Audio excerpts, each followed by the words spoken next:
को भी दबा दें ताकि हमारे नए वीडियो आपको लगातार मिलते रहें।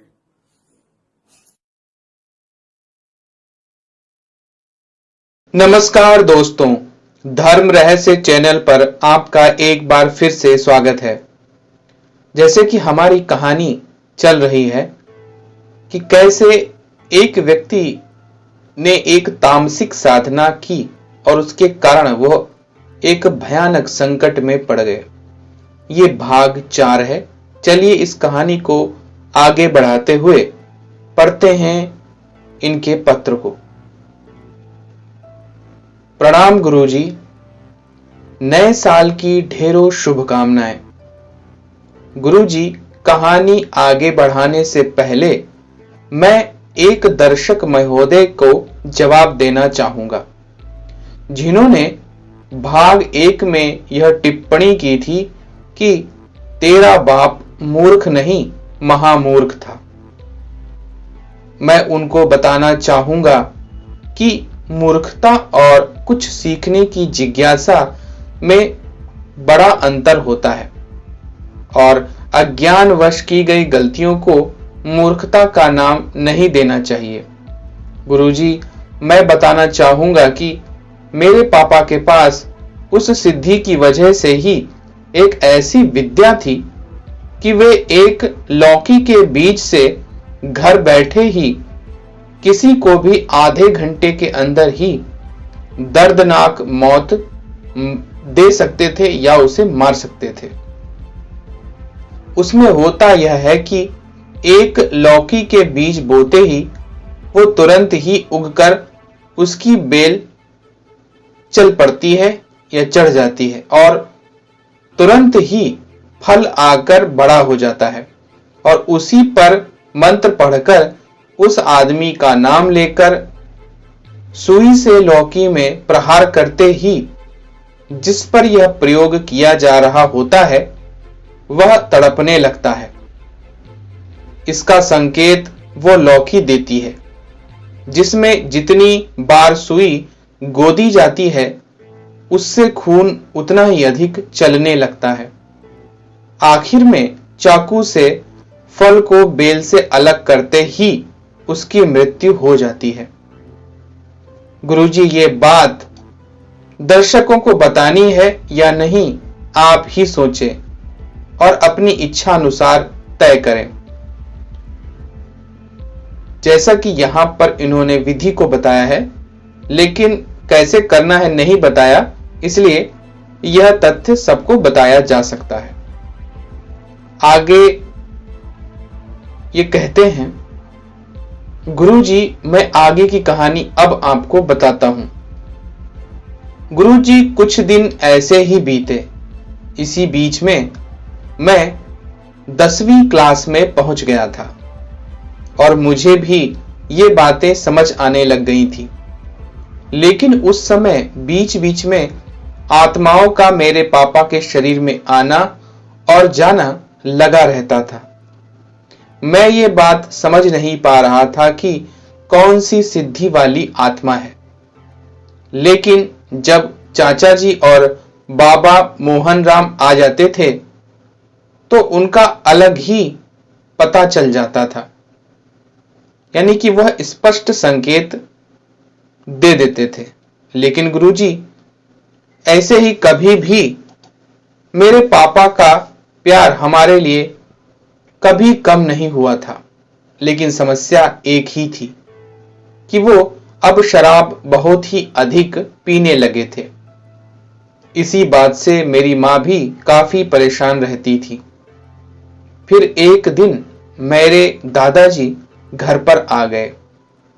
उन्होंने मेरी मां से कहा कि अब इसे बजरंगबली के भक्त के पास लेकर चला जाए, वो भी उसे बिना बताए ही, क्योंकि इसकी उस शक्ति को या सिद्धि को पता भी ना चले और वही सिद्धि को काट भी सकता है।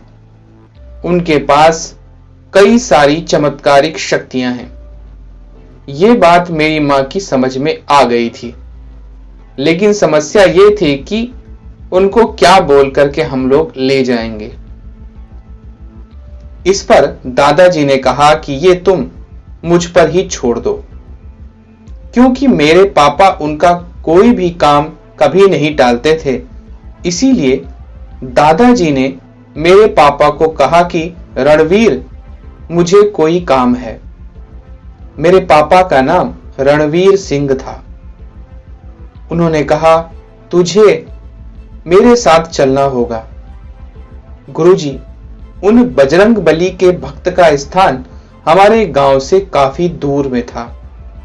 वो लोग सुबह ही निकल गए थे। वहां पहुंचकर मेरे पापा को समझ में आया कि आखिर वहां इन्हें क्यों लाया गया है। वहां बैठते ही मेरे पापा के शरीर में कुछ हलचल सी हो गई। वो वहां से निकलकर भाग जाना चाहते थे। वो उस सिद्धि को छोड़ना ही नहीं चाहते थे। कुछ समय बाद वो भगत जी भी वहां पर आ गए। उन्होंने मेरे दादाजी ने उनको प्रणाम किया था और सारी बात उनको स्पष्टतः बता दी। उन्होंने पूरी बात को समझाते हुए कहा कि कोई बात नहीं, यह व्यक्ति जहां बैठा है वहां पर बड़ी से बड़ी बुरी शक्तियां भी घुटने टेक देती हैं। वो लोग ये बात कर रहे थे कि मेरे पापा की आंखें एकदम से लाल ही हो गई थी और उस दौरान वो अजीब सी हरकतें करते हुए धूनी के पास बैठे भगत जी को घूर रहे थे। भगत जी ने हाथ में लड्डू या भगत जी ने उन्हें फिर घूरते देखकर कहा कि ये जो लड्डू है ये तेरे लिए ही है, पर तू मेरे हाथ से इसे छीन नहीं सकता। मेरे पापा वो लड्डू छीन करके खाने की कोशिश में उतावले हुए जा रहे थे। भगत जी ने वो लड्डू मेरे पापा को दे दिया और कहा, खा ले। मेरे पापा लड्डू लेते ही खा गए और बोले, और दो मुझे। भगत जी ने कहा, और चाहिए? मेरे पापा ने कहा, हां, मुझे भूख लगी है। भगत जी ने कहा, अच्छा चल, तू ये बता कि तू है कौन? तो उन्होंने कहा कि मैं इसका भाई हूं। भगत जी ने कहा, तू साबित कर कि तू इसी का भाई है। उन्होंने मेरे पापा की हथेली पर नमक रखा और कहा कि अब बता। मेरे पापा कुछ बोलते इससे पहले ही उनकी थैली जो थी वह जलने लग गई और वो चिल्लाते हुए बोले कि मेरा पेट फटा जा रहा है, आखिर तूने ये क्या दिया है? मुझे भगत जी ने कहा कि तुझे भूख लगी थी तो तेरे हाथ से छीनकर खाना चाहता था, और खा ले। और लड्डू? मेरे पापा ने कहा, नहीं, तो फिर बता कौन है तू? उसने कहा, मैं हरेंद्र हूं, पानीपत से। भगत जी ने कहा, तो क्या मैं तेरी आरती उतारूं? ये बता, इसे छोड़ेगा नहीं? उसने कहा, नहीं, मुझे लगा खुद मैं इसे नहीं छोड़ूंगा। इसके पास मुझे बुलाने का मंत्र है। अगर इसने मुझे याद ना किया होता तो मैं यहां कभी भी नहीं आता। मुझे छोड़ो और जाने दो। उसकी ये बातें सुनकर भगत जी ने कहा, हमने तुझे बुलवाया है। भगत जी ने जैसे ही मेरे पापा के हाथ से नमक को हटाया, वो तुरंत वहां से भाग गया। उसके भाग जाते ही तुरंत मेरे चाचा जी मेरे पिताजी पर आ गए। उन्होंने आते ही बजरंगबली का जयकारा लगाना शुरू कर दिया। भगत जी ने पूछा, अब तू कौन है? उन्होंने कहा, मैं इसका भाई हूं। भगत जी ने कहा, वो कहां गया? फिर चाचा जी ने कहा, यहीं बगल में तो खड़ा है और मुझे जबरदस्ती भेज रहा है। भगत जी ने कहा, अच्छा ये बात है। भगत जी ने कुछ पढ़कर धूनी की राख मेरे पापा के सिर पर मारी तो वो फिर से आ गया और कहने लगा, मैं फिर भाग जाऊंगा। इस बार भगत जी गुस्से में आ गए और मेरे पापा के बाल पकड़ते हुए उन्होंने बोला, तू बाबा बजरंगबली के दरबार से भागने की बात कर रहा है। और उन्होंने लाठी उठाई और मेरे पापा को पीटना शुरू कर दिया और पीटते पीटते ही बोले, अब दिखा भाग कर। उसने कहा, नहीं भागूंगा, बताओ मुझे क्या करना है। उन्होंने कहा कि तू वचन दे कि तू इसको इस प्रकार से परेशान नहीं करेगा और बलि भी कभी नहीं मांगेगा। जब उसने कहा, नहीं, मैं इसे परेशान नहीं करूंगा, लेकिन अगर ये बुलाएगा तो मुझे आना पड़ेगा और ये मुझसे जो काम कराएगा उसके बदले इसे बलि देनी ही पड़ेगी। ये हमारे नियम है, क्योंकि इसने मेरी सिद्धि की हुई है, तो मैं इससे सिद्ध हो चुका हूं। तुझे हर होली और दिवाली को मुझे एक शराब की बोतल और एक मुर्गा हर साल देना ही होगा। मैं ये वचन देता हूं। और उसने हथेली पर नमक और जल नीचे छोड़ दिया और उसके बाद वो चला गया। उसके बाद गुरुजी भगत जी ने कहा कि इसे थोड़ी देर के लिए लिटा दो और मेरे दादाजी को अलग ले जाकर एक गुप्त मंत्र दे दिया और कहा कि जब भी ये या कोई और आत्मा इसे या इसके बच्चों को परेशान करे तो रक्षा मंत्र पढ़कर 2 लाठी जमाकर मारना, वो फिर परेशान नहीं करेगा। और उन्होंने मेरे दादाजी को कहा कि जब बाबा मोहन राम ने उपाय तुम्हें बता दिया था तो भी तुम मेरे पास इसे लेकर क्यों आ गए थे? जो क्रिया तुम्हें बताई गई है ये उसी से जाएगा और ठीक भी होगा। मैंने उससे वचन ले लिया है, उसको होली और दिवाली पर बलि देते रहना, इसके यही काम है और यह वो करता भी रहेगा।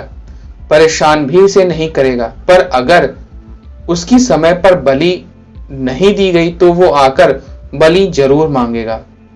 वो कोई सामान्य आत्मा नहीं है, एक शक्तिशाली प्रेतात्मा है। उसे बिना सोचे समझे कुछ मत कहना और बिना मंत्र पढ़े उसे मत छोड़ना,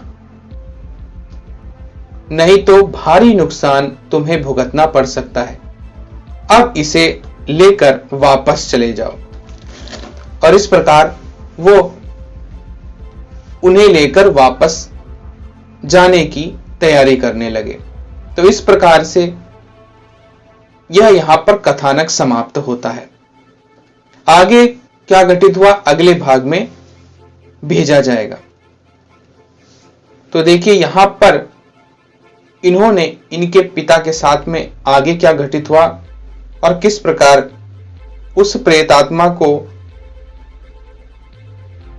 बांध दिया गया बजरंगबली के दरबार में और उसने वचन भी दिया। आगे क्या घटित होगा इसकी कहानी हमको जब ये भेजेंगे तो अवश्य ही हम लोगों को पता चलेगी।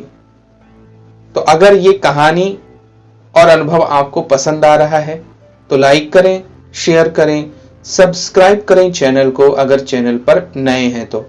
आपका दिन मंगलमय हो। धन्यवाद।